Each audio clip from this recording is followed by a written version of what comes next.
Dobar dan i dobrodošli u rubriku Ekonomskog fakulteta u Splitu Pitaj profu. Moje ime je Lana Kordić i danas ću odgovarati na vaša pitanja. Pa krenimo redom. Prvo pitanje postavila je kolegica Lucija, a odnosi se na vezu između ekonomskog razvoja i zdravstvenog stanja pojedine nacije. Za potrebe analize zdravstvenog stanja pojedine nacije, Svjetska zdravstvena organizacija unutar svog programa Zdravlje za sve definirala je različite zdravstvene pokazatelje. Neki od njih su očekivani životni vijek pri rođenju, očekivano trajanje zdravog života pri rođenju i različite stope, standardizirane stope mortaliteta.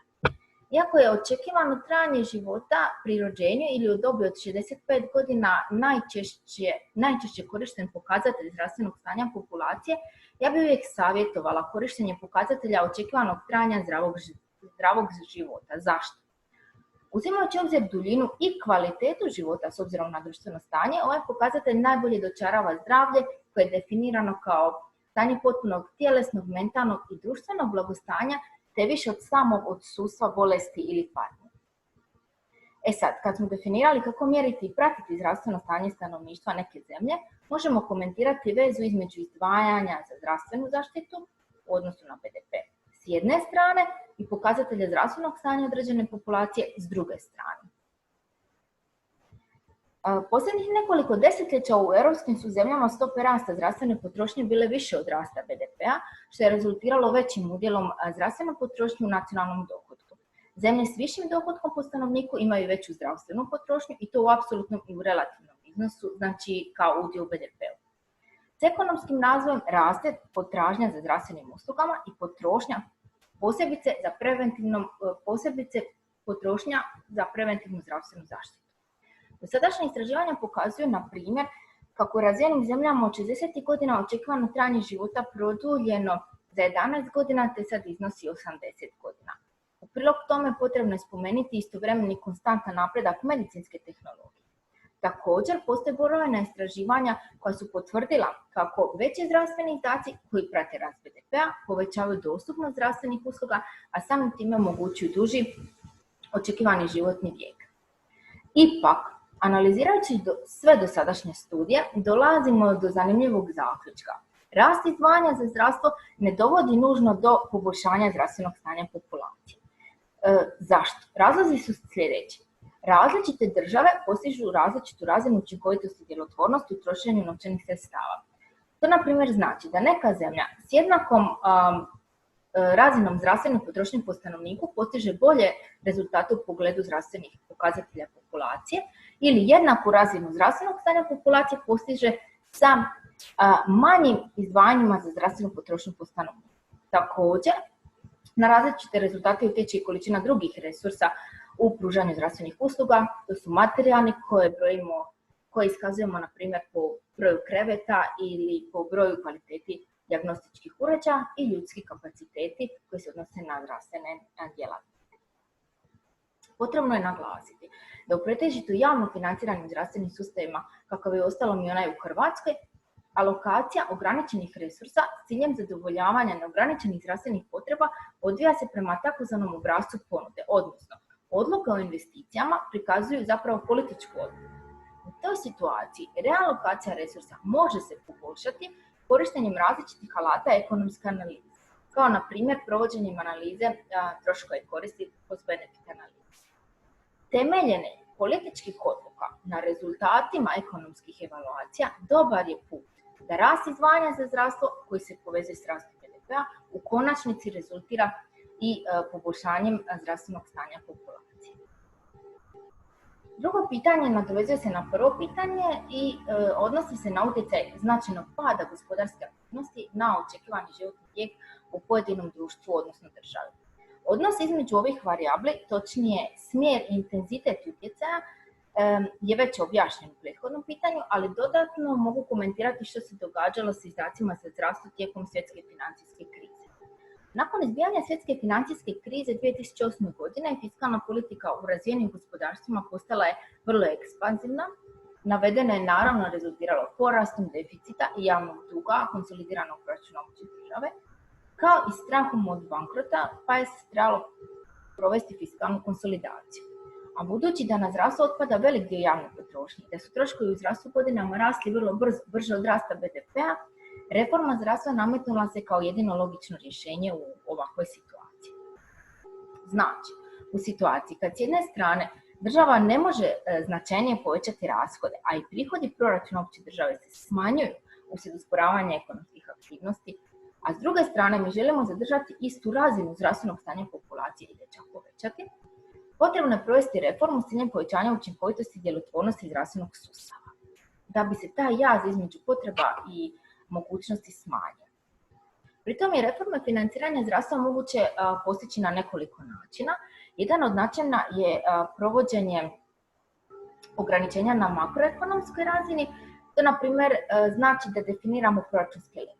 Međutim, efekti ovakvih ograničenja su se pokazali kratkoročnima i rezultiraju, na primjer, listama čekanja. Moguće je također provoditi reforme na strani potražnje. One, na primjer, uključuju povećanu participaciju za lijekove, ali učinci i ovih mjera su svega godinu dana, nakon čega ih više nema. Jedini skup reformskih mjera s dugoročnim učincima su reforme na mikroekonomskoj razini koje uključuju reorganizaciju dijelova sustava zdravstva s ciljem racionalnijeg korištenja resursa. Za kraj, važno je naglasiti kako zdravstveno stanje populacije ne ovisi samo o funkcioniranju zdravstvenog sustava. Na primjer, vama se na vrijeme može dijagnosticirati određeni zdravstveni problem. Operacija prođe u najboljem redu, te vam se propiše adekvatna terapija. Ako vi otiđete kući, ne uzimate terapiju, živite u lošim materijalnim uvjetima, izloženi ste stresu na poslu itd., vama se zdravstveno stanje može pogoršati iako vam je pružena odlična zdravstvena skrb unutar zdravstvenog sustava. Zato, značajan pad gospodarske aktivnosti bez adekvatnih reformi zdravstvenog sustava može negativno utjecati na zdravstveno stanje populacije.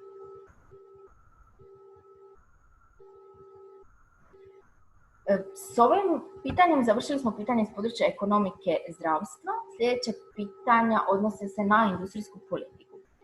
Pitanje je postavio kolega Josip. Njega zanima postoji li još industrijske politike među razvijenim državama i koji su ključni elementi navedenih politika. Za početak kratko i jasno da. Industrijska politika u razvijenim zemljama postoji i kao jedna od ekonomskih politika ima važnu ulogu u funkcioniranju gospodarstva neke zemlje.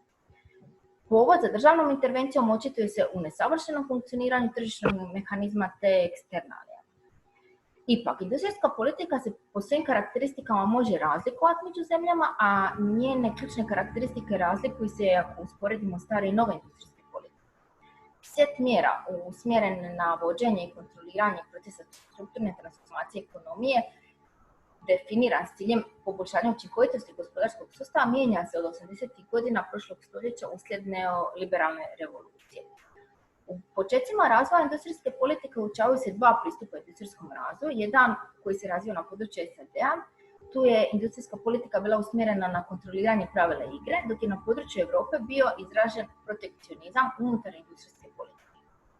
Ako detaljnije analiziramo vremenski razvoj industrijske politike na području Europe, možemo zaključiti kako je između 40. i 60. godina prošlog stoljeća prevladavalo mišljenje da vlada mora ispravljati tržišne neuspjehe, pa je bila uobičajena intervencija na mikrorazini. 70. godina zbog naftne krize i strukturnih promjena cilj industrijske politike bio je zaštita poduzeća i sektora u poteškoćama, a cilj industrijske politike na području Europe bio je stvaranje nekakvih super poduzeća koji će konkurirati poduzećima u SAD-u. Neuspjeh politike 70. godina dovodi do propitkivanja politike tijekom 80. godina, gdje se više stavlja naglasak na jačanje tržišnih snaga i samostalno odvijanje poslovanja bez državne intervencije.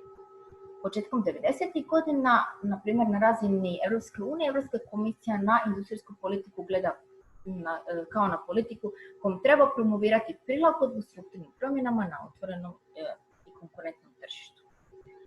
Ako ćemo sad detaljnije analizirati industrijsku politiku Europske unije, danas Europska komisija i znanstvenici koji se bave industrijskom politikom općenito odobravaju horizontalne ili opće politike kojima se podupire tržišni mehanizam, dok se sumnjom i oprezom gledaju na sektorske politike.